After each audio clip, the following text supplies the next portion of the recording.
Now we'll begin with our new section, Hematology.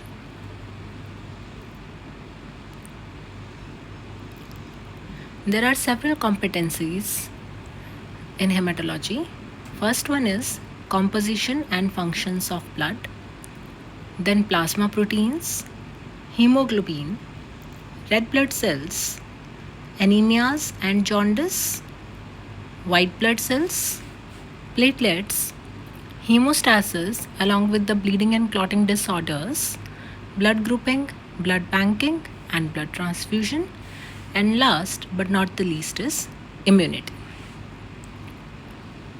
Today we'll discuss about composition and functions of blood.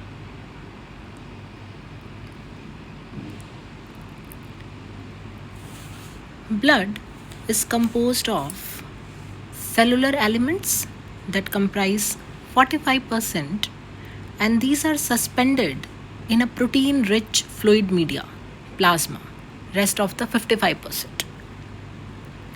Now the cellular elements, they include red blood cells. The count is around 5 million per cubic mm. White blood cells or leukocytes ranging from 4,000 to 11,000 cells per cubic mm.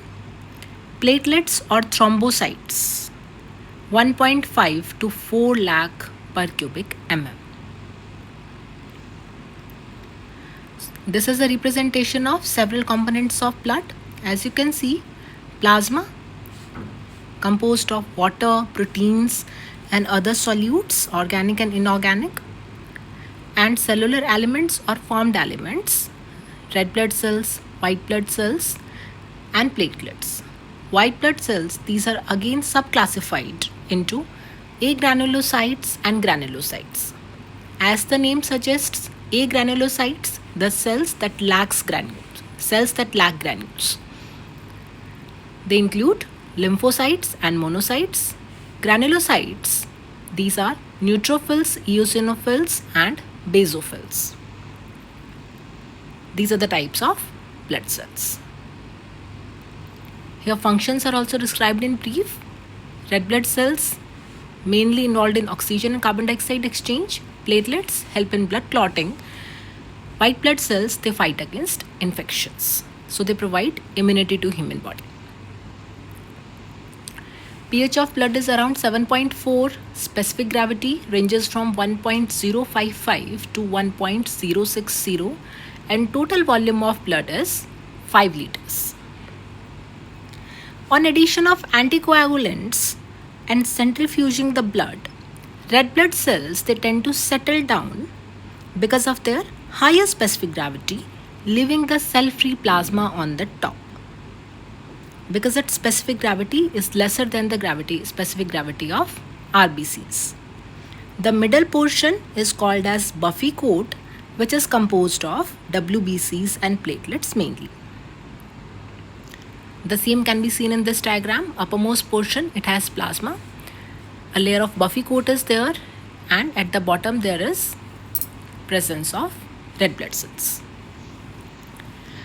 Now there are two terms, plasma and serum. What is the difference between these two? Plasma, it is a yellow colored fluid consisting of several organic and inorganic constituents. Around 91 to 92% is water and rest are the solids. That is sodium ion, potassium ion, calcium ion, magnesium ions, chloride ions, bicarbonates, phosphates, proteins, carbohydrates, fats, enzymes, urea, cholesterol, pigments like carotene, bilirubin, etc. And whenever there is injury to the tissue, there is a coagulation cascade, and once the blood is coagulated, the clot, it undergoes retraction and serum oozes out. So basically, what is serum? Serum, it is a clear fluid, straw colored fluid that lacks clotting factors, because all the clotting factors, they have been used in the formation of blood clot. So we can say serum is plasma minus the clotting factors. Now about the functions of blood. Main function of blood is transport, Transport of nutrients like glucose, amino acids, fatty acids, minerals, hormones, and vitamins from gut to the other tissues. Oxygen is transported from lungs to the tissues, and carbon dioxide is transported from tissues to the lungs. So we can say that blood plays a very important role in respiration. There is transport of waste products like urea, uric acid, creatinine from tissues to kidney or liver.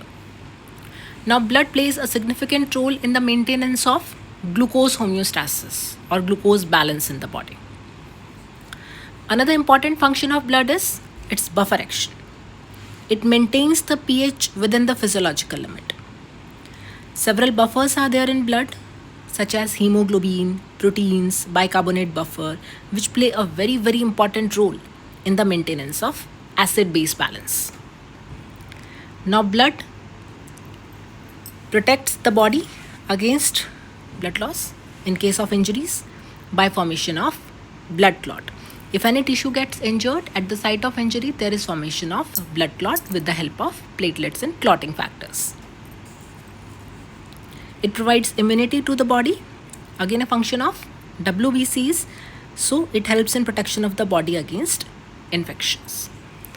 Along with these functions, blood has important role in the maintenance of body temperature and maintenance of osmolality and osmotic pressure. Osmolality and osmotic pressure, these are maintained by plasma proteins. So, in the next lecture, we'll be discussing in detail about the plasma proteins. Thank you.